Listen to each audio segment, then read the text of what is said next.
So we are back to this white car, which was in a few videos ago, I think, when we were finishing it up. We've been tuning it, just getting the gasoline tune done, which is the boring tuning because it's the low power tuning. The car is making a repeatable 330-ish horsepower. We just did a last pull on gasoline to just verify everything. Let me open up the dyno graph. So dyno graph, you can see the date and the time and stuff up there. So that was 326 and about 253 foot-pounds of torque. Oh, 261 foot-pounds of torque. So we got that all working good. We're having to do a different knock control as we do more of these. So instead of relying on the factory ECU to tell us if there's knock while we're tuning, I'm actually listening to it. So these are actually some gamer headphones because these are better than what Haltech provided. But then we have the Haltech knock box.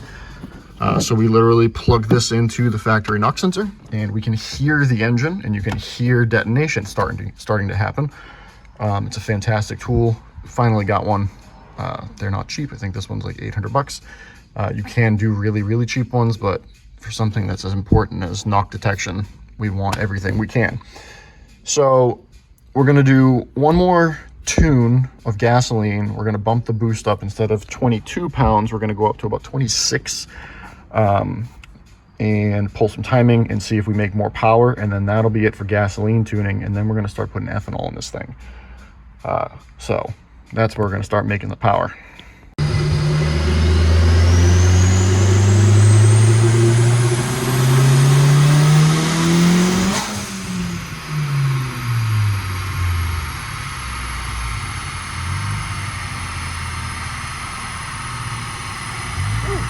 So our boost was skyrocketing, so pulled out of that one. As you can see here, it was on its way to the moon, which we don't want on gas. I had pulled some timing out just to make sure we weren't going to have, detonation issues. So I put that timing back in here, so we'll get that back. So I just turned the boost down, and we'll see what it does next. So we just did a pull, made 30 pounds of boost, which was more than I wanted. Made 391 wheel horsepower. Just gas. So I want to bring it down on gasoline a little bit. So I just changed the boost control strategy and we're going to give it another shot. So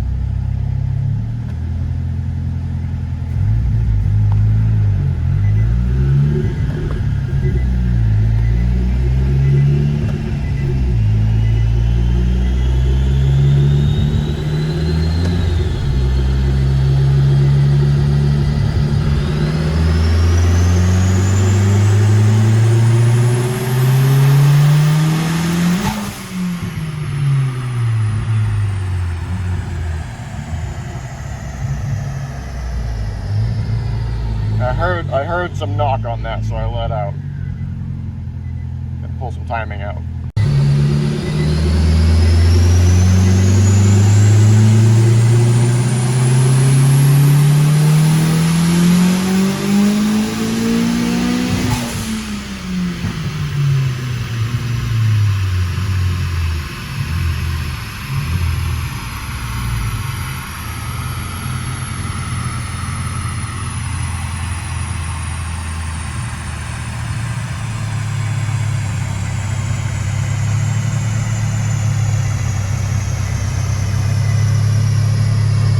All right, so 3-ish pounds more boost. We got 347 horsepower as our peak, with our peak torque of 281. And it was like touching the 26 PSI of boost. Very conservative on the timing. I'll touch the fuel up a little bit, but that's where we're gonna call it on gasoline. It did phenomenally well. So now it's time to put in the corn juice. All right, let's pump out that pump gas. Super fancy, hose on the end. Got some E61 to put in there to start. We'll see how it does, and then we can bump the ethanol content up if we so choose. All right, so we've got 52% ethanol blend in there, which makes sense with probably about a half a gallon mixed into that 61. So we'll do a couple rips and see where we're at.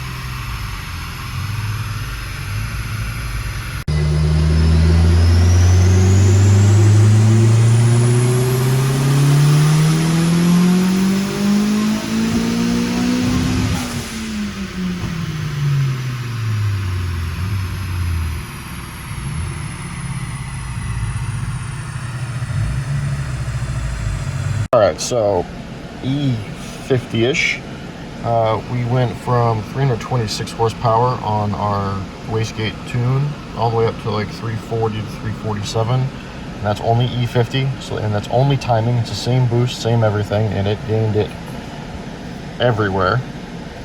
So I'm going to put more ethanol in it.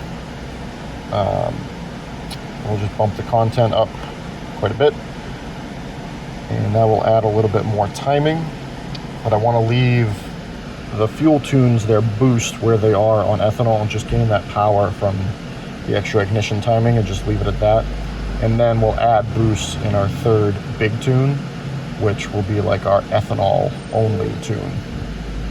Alright, so we got the ethanol content up to like 63, 64%. Just did another pull on wastegate, and we ended up with 357, which I'm more than happy with. So now we're going to go into map 2, which has a little bit more boost in it, and we'll see what we get for power out of that with ethanol. And then once we have that, make sure that that's all dialed in, we'll go and start actually putting some power into this thing.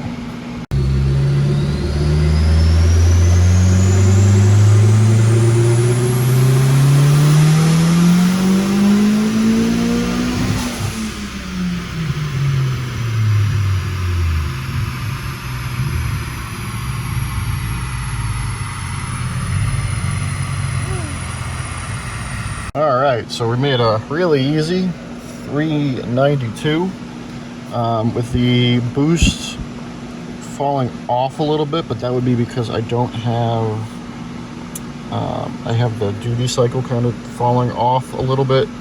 Did that because on gasoline we wanted the boost to stay perfectly flat.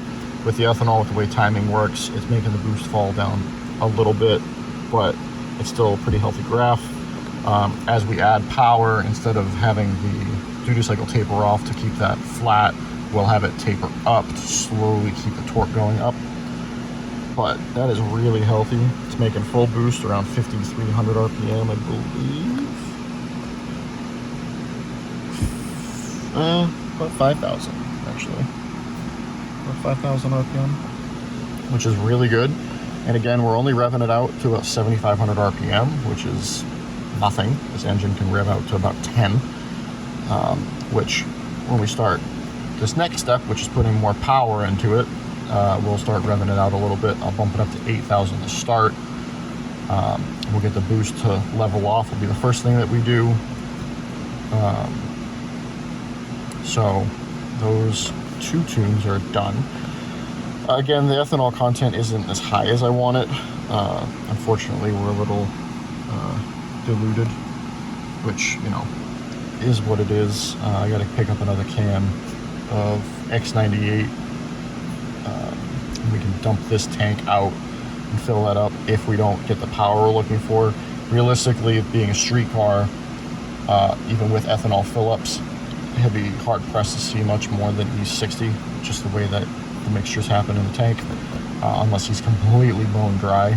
Because even if there's a gallon left in there, and you throw 85% in there, which doesn't come out of a pump normally, you're still going to end up with a 60% mix. So, you know, it's not that big of a deal. So yeah, so next thing we're going to do is we're going to just save this tune, and then we will open up another tune file, which would be his big power tune, and we'll do a couple rips of that and see what we get.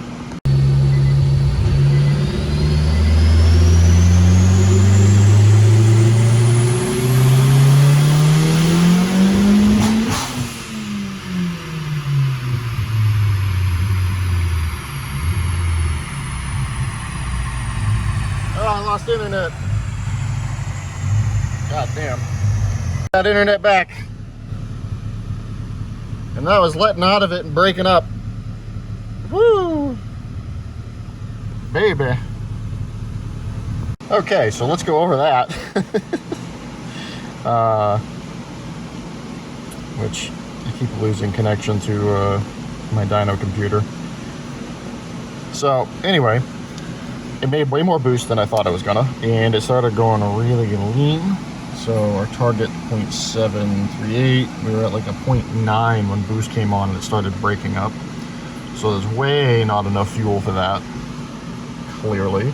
That was also 40 pounds of boost, which, there you go. If that had kept going, that was gonna be a rip. Like, goddamn. I didn't hear any knock, which is good. So we're gonna fatten it up. So like that's the first time we've gone into like that part of our injection compensation map, which would be like up here. So we'll add some fuel. Might even add some fuel on this table because we also did go up in there on gasoline. So, you know, we'll play around with this a little bit. As far as ignition timing goes, that was 12 degrees at 6,000 RPM, which is nothing for E60. But you can see where it was like breaking up a little. And I think that's either because we were running a little lean, or we might need to gap down our plugs a little bit, which I'll probably gap them down anyway to be safe. So, cool.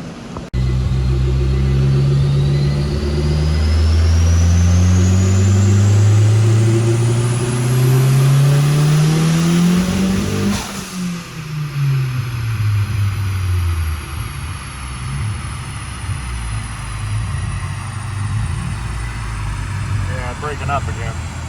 Yeah, so I gave it another shot without gapping the plugs, but the plugs definitely need to be gapped 100%. Just did a pull, just making sure that everything was good, and it blew the intercooler piping off. So, sucker made 50 pounds of boost and 486 horsepower at only 6,200 RPM. So that was on its way to the moon. So I've turned the boost down and put a new clamp on, stronger clamp. So we'll see what this does. So I went to start the car and it revved to the moon. So not only did we blow that tube off, we also blew the intake manifold gasket completely out. There's what, like an 1.5 inch chunk missing from it. It like blew it out. So I guess that's where we're at for the day.